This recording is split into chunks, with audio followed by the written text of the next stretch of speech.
तो ये है 50mm लेंस जो आई गेस आप में से काफ़ी लोगों के पास ऑलरेडी हो गए हैं, आप लेने का प्लान कर रहे होगे। बिकॉज जब हम किट लेंस लेते हैं उसके बाद जो पहला लेंस रहता है अपने कैमरा के लिए जो हम लेते हैं वो 50mm f1.8 रहता है।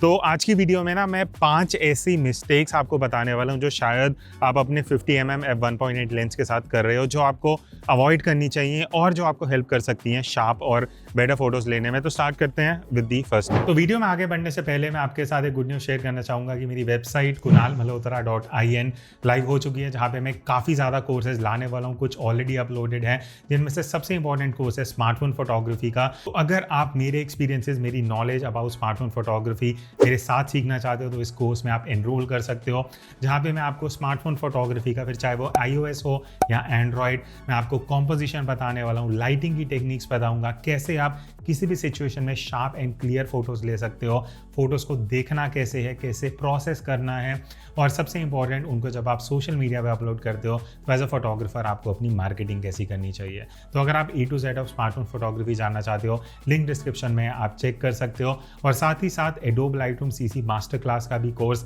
मैंने अपलोड कर दिया, और अगर आप लाइटरूम मोबाइल यूज़ करते हो तो इसका एक प्रीसेट पैक भी है, वो भी आप चेक कर सकते हो। अब जो सबसे पहली मिस्टेक शायद आप कर रहे होगे वो है ऑलवेज शूटिंग एट f1.8।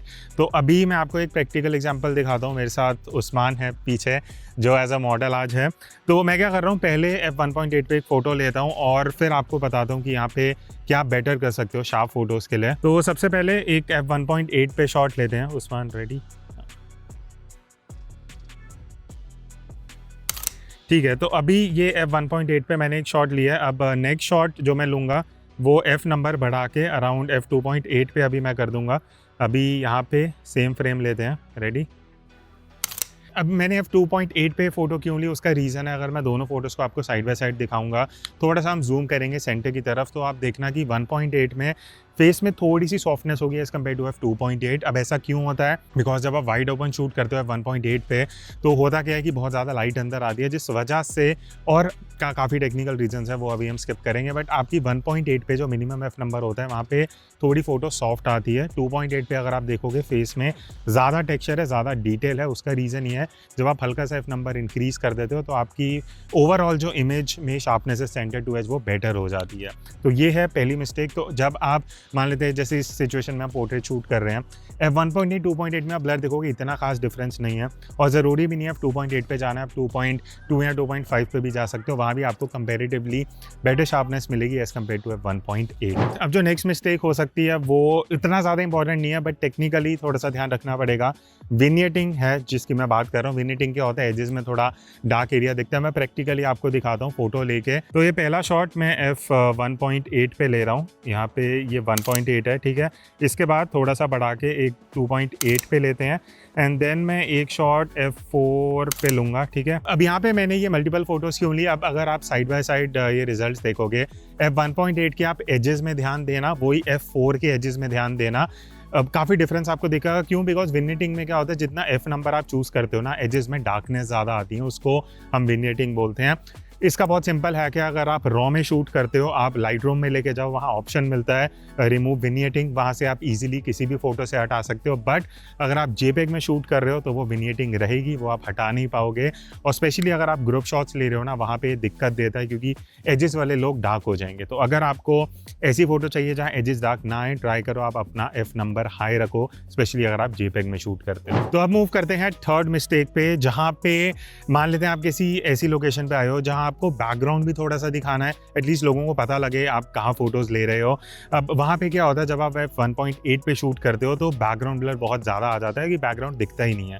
तो इसको भी प्रैक्टिकली समझते हैं। तो मान लेते हैं अभी आप अगर पीछे लोकेशन देख रहे हो कितनी बढ़िया है, लाइक पीछे ट्रीज़ हैं, और 50mm से अगर हम देखेंगे तो भी लोकेशन काफ़ी हद तक दिखेगी। तो यहाँ पे मैं क्या करता हूँ, पहले एक शॉट लेता हूँ 1.8 पे, just to show you guys, ठीक है। ये 1.8 हो गया। अब सेम शॉट अगर मैं मान लेते हैं f4 पे लेता हूँ, ठीक है, और 5.6 इज समथिंग जहाँ मुझे बहुत बढ़िया लोकेशन रिवील होगी। तो इस तरीके से अब मैंने शॉट्स लिए। तो अब अगर आप side by side in 3 photos को देखोगे ना, आई थिंक f4 या f2.8 आइडियली आपको शूट करना चाहिए जब आप थोड़ा लोकेशन दिखाना चाहते हो। जब आप 1.8 पे चले जाते हो ना, तो फोटो तो थोड़ी सॉफ्ट आएगी, साथ ही साथ विग्नेटिंग भी आएगी, और थर्ड फैक्टर ये ऐड हो जाता है कि बैकग्राउंड पूरा ब्लर हो जाता है। तो ये मिस्टेक नहीं है।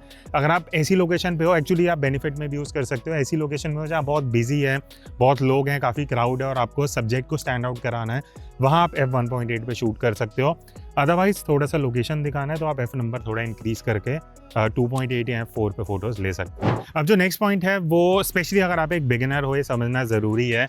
कई बार मैंने देखा है लोगों का ये डाउट रहता है कि किट लेंस के बाद 50 mm तो ले लिया, बट हम फ़ोटोज़ हमारी फोकस में नहीं आती, फोकस का दिक्कत है, और हम ये भूल जाते हैं कि फोकस का दिक्कत ये भी होता है जिसका एक टेक्निकल टर्म होता है, that is minimum focus distance. अब मान लेते हैं मुझे इस यहाँ एक ये पत्ते हैं, इनकी फ़ोटो लेनी है, मैं चाहता हूँ मैं इतनी पास से फ़ोटो लूँ। अब अगर मैं इतने पास से मान लेते हैं मैं फ़ोटो लेने जाऊँगा और मैं आपको ये फ़ोटो दिखाता हूँ, अब ये पहली चीज़ तो फोकस कर ही नहीं रहा। अगर मैं इसको मैनुअल फोकस पे भी डाल दूँ और अब यहाँ पे फोकस करके फ़ोटो लेने का ट्राई करूँ, तो ये फ़ोटो अगर आप देखोगे ये एकदम आउट ऑफ फोकस फ़ोटो है। आउट ऑफ फोकस क्यों? बिकॉज मिनिमम डिस्टेंस समझना ज़रूरी है जो आपके लेंस में मैंशनड होता है। तो नीचे की तरफ कहीं ना कहीं लिखा होगा, जैसे 50 mm 1.8 कैनन के जो लेंस है 1.2 फीट के आसपास मिनिमम फोकस डिस्टेंस होता है। तो अगर मुझे इस पत्ते को फोकस में लेना है ना, तो पहले तो मुझे अपना लेंस आउट ऑफ फोकस पे डालना पड़ेगा, और अभी मैं इतने क्लोज़, हाँ इतना क्लोज़ जा पा रहा हूँ, अभी जाके मुझे फोकस मिल रहा है, ठीक है। अब अगर मैं शॉट लूँगा, अब मुझे फोकस में मिलेगा, तो मैं ऑलमोस्ट 1 फीट दूर हूँ। तो ये चीज़ समझना ज़रूरी है, स्पेशली जब आप पोर्ट्रेट लेते हो ना, आपको एटलीस्ट 5, 6 या 7 फीट दूर होना पड़ता है सब्जेक्ट से, तब जाके आपको एक क्लोज़अप शॉट मिलता है 50 mm से। तो अगर आपका शूटिंग डिस्टेंस कम रहने वाला है, तो उसके लिए हम नेक्स्ट पॉइंट पे जाएंगे जहाँ मैं आपको बताऊंगा कि क्या आपको 35 लेना चाहिए, 50 या 85 mm लेंस, बिकॉज वो एक कन्फ्यूजन है जो सबको कॉमन रहती है। तो अब यहाँ पे ये है 35 mm का लेंस, ठीक है, ये भी काफ़ी लोग पोर्ट्रेट के लिए यूज़ करते हैं।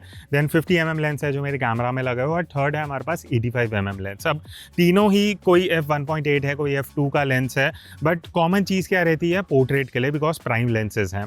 अब ये कन्फ्यूजन आप में से कई लोगों को होगी कि इन तीनों में से कौन सा ले, और हम गलती क्या करते हैं, हम सबका सुना हुआ 50 mm ले लेते हैं। गलती भी नहीं है, कई सिचुएशन में सही होता है, बट मैं आपको प्रैक्टिकली एक बार तीनों से शूट करके बताता हूँ कि आपको आइडियली डिफरेंस क्या आता है। अब सबसे पहले हम 35 mm से शूट कर रहे हैं। इसका सबसे बड़ा बेनिफिट आपको क्या मिलता है कि आप सब्जेक्ट से पास रह के इस तरीके से, अभी आई थिंक हमारे बीच में 4 फीट का मैक्सिमम डिस्टेंस होगा।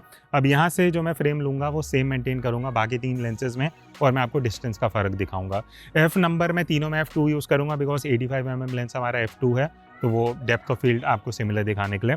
तो सबसे पहले ये शॉट लेते हैं हम 35 mm में, डन, ठीक है। अब मैं लेंस चेंज कर लेता हूँ 50 mm पे, एंड देन डिफरेंस देखते हैं। तो अभी मैंने 50 mm लेंस लगा लिया, ठीक है। कैमरा ऑन करते हैं, मैं सेम फ्रेम मेंटेन करने का ट्राई करूँगा जो मैंने 35 में लिया था। अब उसके लिए देखो, अब मैं 50 पे गया हूँ, मुझे थोड़ा क्लोजअप मिल रहा है, तो मुझे पीछे आना पड़ेगा एटलीस्ट। हाँ, अभी 3 स्टेप्स में पीछे आया हूँ। अब मुझे वो सिमिलर फ्रेम मिल रहा है जो मैंने 35 mm में लिया था। तो ये हो गया 50 mm का डिस्टेंस, ठीक है। तो मैं ऑलमोस्ट अब 6 या 7 फीट दूर आ चुका हूँ। अब हम 85 पे स्विच करेंगे। तो अब मैंने 85 लगा लिया है। अब मुझे अगर फ्रेम चाहिए वही सेम, तो मुझे और पीछे जाना पड़ेगा, शायद मैं फ्रेम से बाहर चले जाऊँ, बट ये है 85 mm f2।